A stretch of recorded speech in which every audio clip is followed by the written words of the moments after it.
Zhao Wuling pergi dengan ekspresi kehilangan. Qin Yichen menerima pukulan fatal. Ketiga orang ini seperti monster. Zhao Wuling terutama monster. Mingguang Secret Armor Qin Yichen juga bisa mendesak, dan mencoba memperbaikinya beberapa kali. Meskipun kecil dan efektif, itu tidak seefektif Zhao Wuling, yang secara langsung mengintegrasikan Yin Yang Dao ke dalam armor suci Mingguang. Selain itu, sebenarnya memperpendek interval antar aktivasi. Awalnya diperlukan untuk melakukan 2 serangan berturut-turut kedua setelah tingkat dewa utama dalam 2 napas untuk menjatuhkannya. Sekarang waktunya telah langsung dipersingkat menjadi setengah napas. Dapat dikatakan bahwa selama tidak ada dewa-dewa yang berpartisipasi dalam pertempuran, kuil dewa cahaya yang dijaga oleh Zhao Wuling hampir kebal. Silakan, lanjutkan dan lakukan apapun yang perlu kamu lakukan. Qin Yichen sedikit marah, dan anak buahnya terlalu sombong. Ini adalah hal yang baik, dan itu bukan hal yang baik. Saya selalu merasa seperti berada di depan mereka. Mengapa semakin banyak makanan yang terbuang sia-sia menunggu kematian? Tidak, saya tidak bisa melemahkan nama saya. Qin Yichen hanya menutup pintu lagi. Kali ini dia memutuskan untuk mundur sampai mati. Jika Anda tidak memiliki hasil yang bermanfaat, Anda tidak akan pernah muncul dengan mudah. 3 hari kemudian, Matt terbangun dalam cahaya hangat kuil cahaya. Hal pertama yang dia lakukan setelah bangun adalah duduk tiba-tiba dan melihat sekeliling. Penyelamatku. Langkah kaki bisa terdengar dari kejauhan, dan Matt dengan bersemangat bergegas ke pria itu meskipun lukanya terasa sakit. Penyelamatku. Namun ketika semakin dekat, dia menyadari bahwa orang di depannya bukanlah orang yang menyelamatkannya, sang penyelamat berbaju biru. Zhao Wuling melirik ringan, kagum.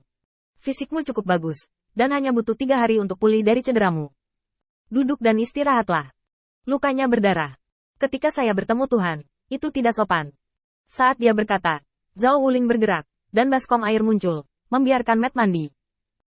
Matt tidak ingin melakukan apa-apa sekarang. Dia hanya ingin menemukan penyelamat yang menyelamatkannya, dan setia padanya sampai mati. Ketika dia masih seorang penunggang kuda putih, 1 orang menjaga serangan 10 naga jahat di aula suci perang.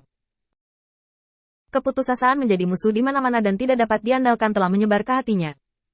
Setelah itu, aula suci Zan diserang oleh monster tingkat 5, dan dia terluka dalam pertempuran itu. Tidak ada yang tahu betapa putus asanya dia saat itu, keputusasaan karena ditinggalkan oleh imannya. Ketika dia melarikan diri dari aula suci perang di bawah pengawalan anak buahnya, kepercayaannya pada dewa perang runtuh. Kemudian dia memulihkan ingatannya, alasan mengapa dia bisa membunuh Ares, dewa perang, terlepas dari persaudaraannya selama bertahun-tahun. Memilih untuk setia kepada Holy Lord adalah alasan runtuhnya iman. Tapi apa yang tidak dia harapkan dalam hal apapun adalah bahwa dia ditinggalkan lagi. Harapan terakhirnya, Holy Lord, ditinggalkan di medan bintang ini. Ketika dia tidak bisa mengerahkan kekuatan iman Holy Lord dan menghadapi pemboman tak berujung dari Ares, dewa perang, dia sekali lagi merasa putus asa. Sekali lagi sebagai pion, ditinggalkan oleh iman. Imannya sudah mati, ketika dia dirobohkan oleh Ares, dewa perang, dan tidak bisa menggunakan kekuatan iman Holy Lord. Imannya menjadi hidup kembali, ketika tangan itu menariknya ke pintu dan menyelamatkan hidupnya. Matt telah menemukan imannya kembali. Dia tahu bahwa dia tidak pernah setia kepada orang ini, tidak pernah menjanjikan orang ini, dan tidak pernah memberi orang ini keuntungan apapun. Tapi orang ini masih menembak dan menyelamatkan dirinya sendiri. Matt dengan hati-hati membersihkan noda darah dari tubuhnya, seperti mencuci masa lalu yang tak tertahankan. Ketika dia datang ke Zhao Wuling, dia berlutut. Tolong juga bawa saya menemui ahli yang menyelamatkan saya dari kematian. Untuk kebaikan ini, Matt tidak ada hubungannya dengan saya. Saya bersedia menerima penilaian kuil, menanggung ribuan kesulitan, dan bergabung dengan kuil. Zhao Wuling mengambil langkah ke samping dan ke belakang, membiarkan Matt berlutut. Keluarkan gulungan perkamen dari tangannya. Guru Guangzhou pernah berkata, jika kamu memiliki cahaya di hatimu, kamu bisa menjadi cahaya. Apakah kamu memiliki cahaya di hatimu sekarang? Matt membeku sejenak, dan ketika dia melihat Zhao Wuling, matanya dipenuhi dengan ketidakpercayaan. Ada yang bisa? Ya. Terlepas dari identitas, darah. Ya. Bahkan jika aku adalah anak terlantar yang ditinggalkan oleh iman, bahkan jika aku mengkhianati kuil sebelumnya, bisakah aku bergabung dengan kuil Dewa Cahaya? Ya, ini pakaianmu. Melihat layanan di tangannya, Matt memegangnya dengan hati-hati dan membuka mulutnya lebar-lebar, seolah-olah dia telah dikosongkan dari semua kekuatannya. Keyakinan bahwa saya telah menghabiskan segalanya dan mengejar begitu mudah didapat. Dia sepertinya hidup dalam mimpi. Zhao Wuling menyerahkan gulungan kulit domba itu kepada Matt. Ini adalah aturan kuil penguasa cahaya. Mereka yang melanggar aturan akan dikeluarkan dari kuil Dewa Cahaya. Tuan Guangzhou memiliki perintah. Apakah orang percaya Matt bersedia menerima ujian penguasa cahaya dan menghafal serta menegakkan aturan kuil cahaya dengan ketat?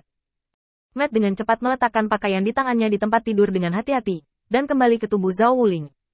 Sambil berjabat tangan, dia mengambil gulungan kulit domba yang tertutup oleh sinar matahari yang hangat. Saya bersedia. Zhao Wuling tersenyum sedikit. Saya harap Anda mengingat pemberian Lord Guangzhu dan jangan mengkhianatinya. Samar-samar menarik kembali tangannya. Zhao Wuling mundur selangkah, jubahnya sedikit tertiup angin. Matt melihatnya dengan jelas. Momen baju itu berayun persis sama dengan baju orang dewasa yang menyelamatkannya.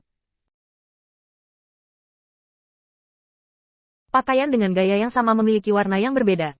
Matt segera mengkonfirmasi bahwa dermawannya ada di kuil ini. Sebuah busur yang dalam untuk Zhao Wuling yang pergi. Terima kasih utusan atas pesannya. Enmat ini akan selalu dikenang. Zhao Wuling meninggalkan aula penyesalan dan membawa berita itu ke Qin Yichen. Qin Yichen hanya setuju dengan santai, dan roh primordial terus melakukan perjalanan, mencari kesempatan untuk memahami aturan dunia. Kuil Guangzhu berangsur-angsur menjadi damai.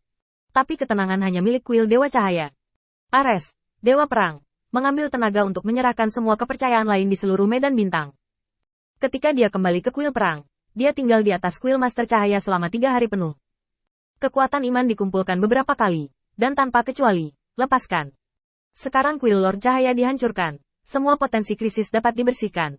Tapi bagaimanapun juga, dia masih tidak bisa melakukannya. Dengan keheningannya, siklus siang dan malam. Setelah waktu yang lama, Dewa Perang Ares tiba-tiba tersenyum. Dia melihat ke langit, ke arah Dewa Utama Zeus. God of War Ares, aku harus gigih. Bahkan jika tujuannya adalah Tuhan, aku tidak boleh berhenti. Beberapa hari yang lalu, ketika Dewa Perang Ares mendekati Flight of the Lord of Light, ide yang begitu berani muncul di benaknya. Hanya saja dia telah belajar untuk bersembunyi, dan sampai sekarang, sampai tidak ada orang di sekitar, ambisinya diam-diam terungkap. Mereka semua adalah dewa, jadi mereka harus membagi sumber daya sesuai dengan kekuatan mereka, dan tidak boleh terlalu pasif. Dewa Perang Ares memiliki penyembunyian yang tak terkatakan, dan medan bintang tempat dia berada sebenarnya sangat sunyi, yang juga menyebabkan kekuatan pengikutnya jauh lebih rendah daripada dewa utama lainnya. Bahkan dalam keadaan seperti itu, Ares, Dewa Perang, masih merupakan salah satu dari 12 dewa utama. Ini cukup untuk membuktikan kekuatannya. Tinju itu perlahan mengepal, dan ada sentuhan kemarahan yang tersembunyi di mata Dewa Perang Ares yang menatap langit berbintang. Lord Zeus, saya bisa melihat melalui metode Anda.